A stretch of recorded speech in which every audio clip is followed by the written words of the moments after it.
Je suis Régis Goujon, je suis professeur en chimie et appliquée à l'œnologie à l'Institut universitaire de la Vigne et du Vin, Jules Guyot,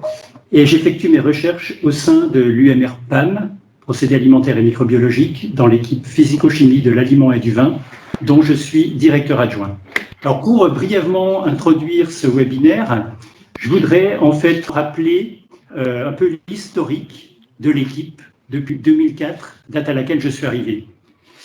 Et à cette époque, c'est-à-dire dès 2005, tout comme mes collègues à l'UVV, j'ai été très vite sollicité par la profession qui était en attente de travaux pour avancer sur la compréhension des mécanismes responsables de l'oxydation prématurée.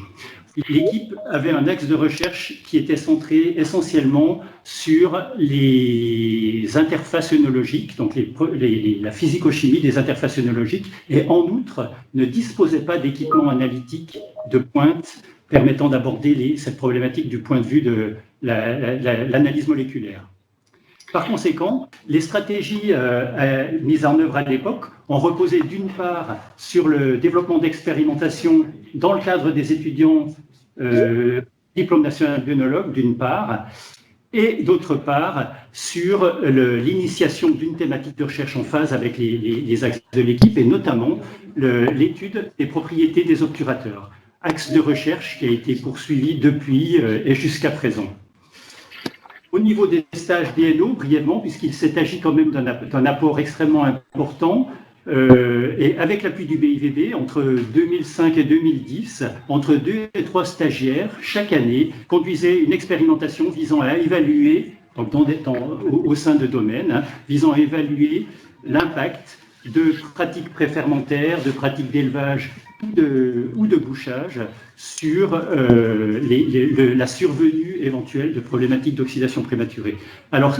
si ces expérimentations à l'époque n'ont pas apporté toutes les réponses souhaitées, elles ont permis de constituer assurément un réservoir exceptionnel de vin pouvant être analysé ultérieurement après vieillissement en bouteille.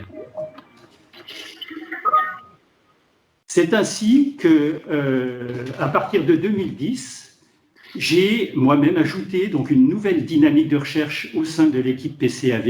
qui reposait donc sur des travaux sur les mécanismes moléculaires de vieillissement des vins et notamment ceux qui étaient potentiellement impliqués dans le vieillissement oxydatif. Dans le cadre de cette dynamique, et notamment en étroite collaboration avec l'équipe de Philippe Schmidt-Coplin à l'Université technique de Munich, nous avons développé des travaux pionniers à l'échelle internationale qui reposaient sur la métabolomique appliquée à l'œnologie, c'est-à-dire l'étude de la diversité chimique des vins et comment elle peut renseigner sur les mécanismes à l'œuvre tout au long de l'élaboration de ces vins. Naturellement, les travaux sur les propriétés des obturateurs ont été poursuivis au sein de l'équipe et en reconnaissance de cette dynamique, dès le début des années 2010, c'est-à-dire en 2012 et 2013, l'université a successivement ouvert au recrutement 2 postes de maître de conférence au sein de l'équipe pour enrichir donc, nos travaux avec de nouvelles compétences, et notamment en ce qui concerne Marianne Kolantonaki, donc qui va causer juste après, des compétences plus spécifiquement dans la chimie des composés soufrés, dont on devinait de toute façon l'importance dans les procédés, dans les mécanismes responsables de la stabilité oxydative des vins. Enfin, c'est en 2016,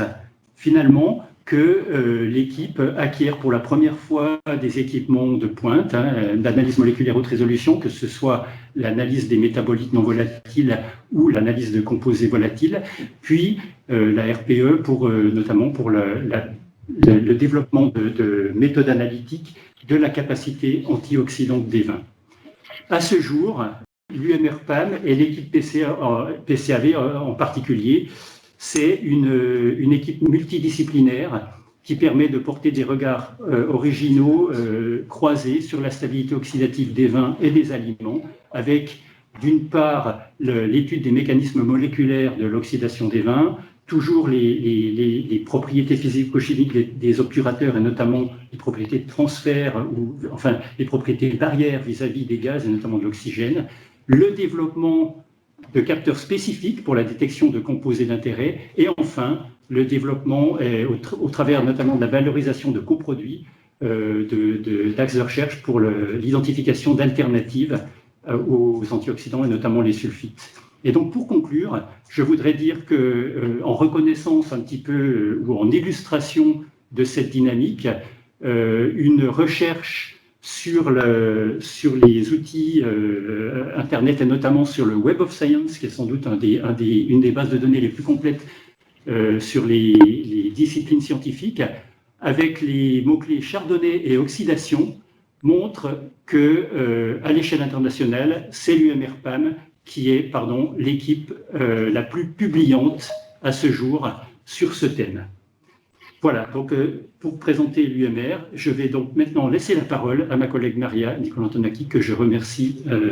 chaleureusement pour cette présentation et pour tous les travaux effectués jusqu'à présent.